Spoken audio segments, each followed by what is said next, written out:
नाज़रीन, हैदराबाद जे हिकु नौजवान हिक ई वक़्त ते ॿिन्ही हथनि सां स्केच ठाहे सभिनी खे हैरान करे छॾियो आहे। तफ़सील इरफान अली बुगे जी रिपोर्ट में।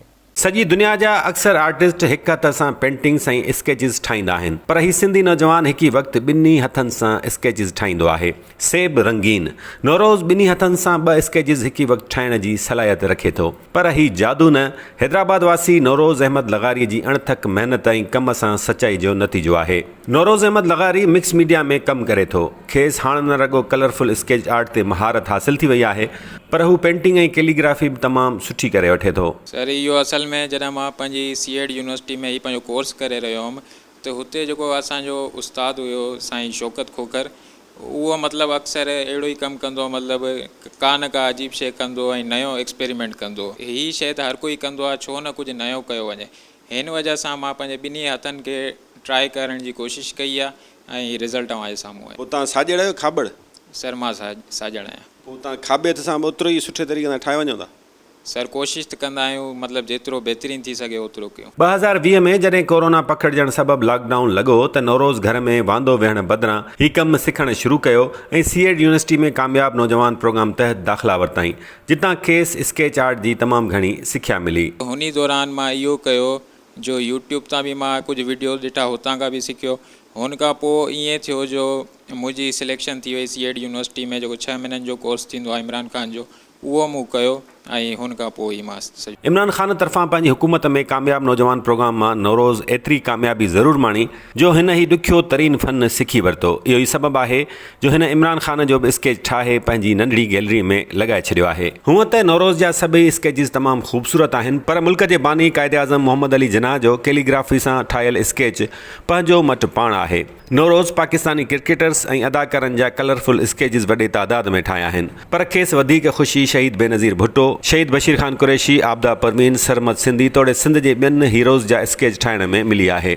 जीअं क्रिकेटर आहिनि, उहे अगरि असांजे पाकिस्तान जा हीरो आहिनि, त हीअ बि असांजे सिंध जा हिकिड़ा हीरो आहिनि, क़ीमती हीरा आहिनि। नौरोज़ जो दोस्त शाकिर शाह पाण त आर्टिस्ट नाहे, पर संदसि हथ वॾाईंदे वॾाईंदे अधु आर्टिस्ट बणिजी वियो आहे। असां पाण बि इनखे वॾो प्रमोट कंदा आहियूं ऐं ॿिया बि दोस्त काफ़ी सारा प्रमोट कनि था।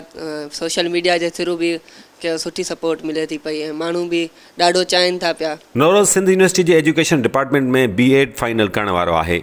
हिन सिंध यूनिवर्सिटी जे फाइन आर्ट्स डिपार्टमेंट में दाख़िला वठण लाइ 3 भेरा कोशिशि कई त खेसि ही जवाबु मिलियो। सर, सिंध यूनिवर्सिटी में मां 3 साल फाइन आर्ट जे लाइ अप्लाई कयो, पर 3 दफ़ा मूंखे इहो चई रिजेक्ट कयो वियो त तव्हांजी एतिरी लेवल न आहे जो तव्हांखे असां हिन डिपार्टमेंट में रखी सघूं। हाणे सिंध यूनिवर्सिटी जे साहबनि लाइ सिंध जा ग़रीब नौजवान लियोनार्डो डा विंची ऐं पिकासो जहिड़ो फ़न ऐं महारत किथां आणीनि जो खेनि दाख़िला मिले।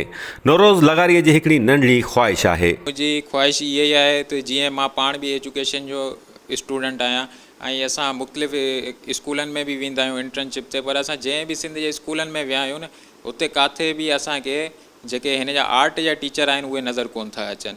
त मुंहिंजी इहा ई ख़्वाहिश आहे, छो न हिननि टीचरनि खे बि वरी भर्ती कयो वञे, जीअं जेको असांजी अचण वारी नौजवान नस्ल आहे उहा बि हिन शइ खां फ़ाइदो खणी सघे। नौरोज़ जी गैलरी में तालीम वारे वज़ीर सैयद सरदार शाह जो स्केच बि नज़र आयो। सर, इहो मतिलबु हुन लाइ इहो ई मैसेज आहे त असांखे बि थोरो मौक़ो ॾिनो वञे त असां बि मतिलबु पंहिंजे सिंध खे हिन शइ में मथे आणे सघूं। सर, गवर्नमेंट खां मुंहिंजी इहा अपील आहे, उन्हनि खां मां को बि इनाम नथो घुरां, पर मां एतिरो चवणु चाहींदुसि जेको मुंहिंजो हक़ु आहे।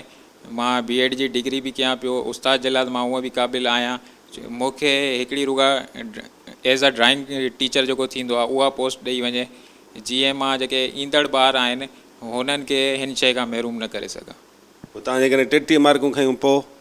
सर, इंशाल्लाह अहिड़ी जी उमेद न आहे। हाणे ॾिसिजे त अदब, शाइरी ऐं फ़न सां चाह रखंदड़ तालीम वारो वज़ीर नौरोज़ लगारीअ जी क़ाबिलियत मां सिंध खे को फ़ाइदो ॾियारे थो या न। कैमरामैन यासिर कुरैशी सां गॾु इरफान अली बुगियो, आवाज़ न्यूज़, हैदराबाद।